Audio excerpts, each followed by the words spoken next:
Parables of a Good Samaritan by St. Louis Guanella. Hunger does not help one to think rationally. It was a freezing morning on an autumn day in 1908.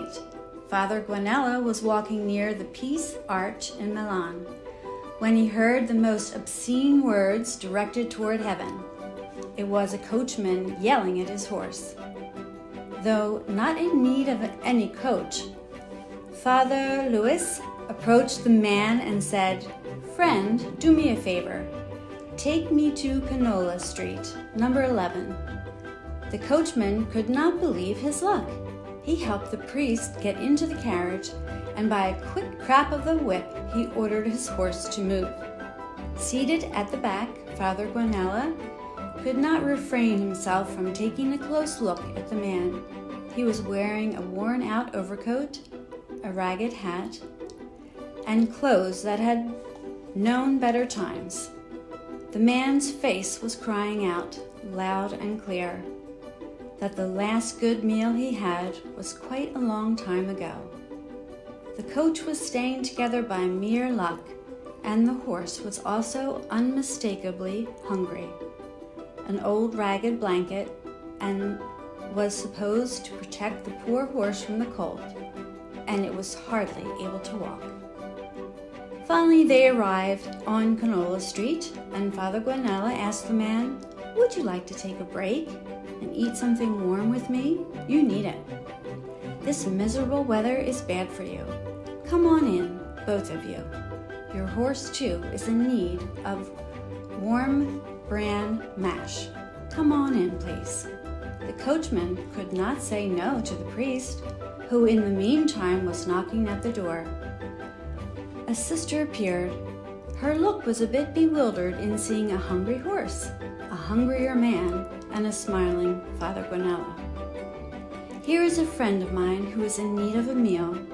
It would be great to give him good warm soup, some bread and cheese, and a bottle of wine, wouldn't it?"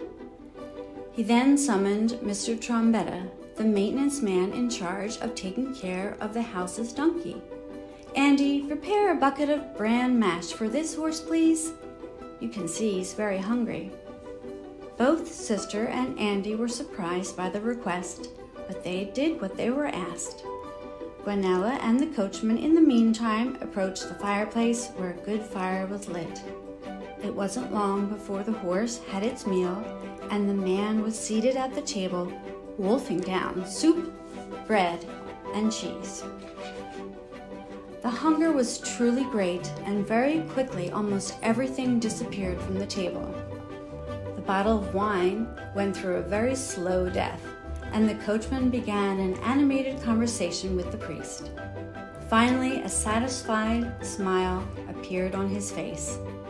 Father Guanella collected what was left and handed it over to the man, who was producing a litany of thanks and praise.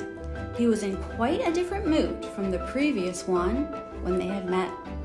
"My friend," Guanella said, "I know that a hungry man cannot think properly and may say what is not supposed to say.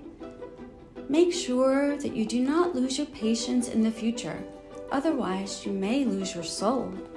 "You are right, Reverend. You are more than right. However, I am not as bad as it seems. A miserable life brought me to this point. I firmly resolve to change. Thank you for everything." At the door, Father Guanella bade him farewell.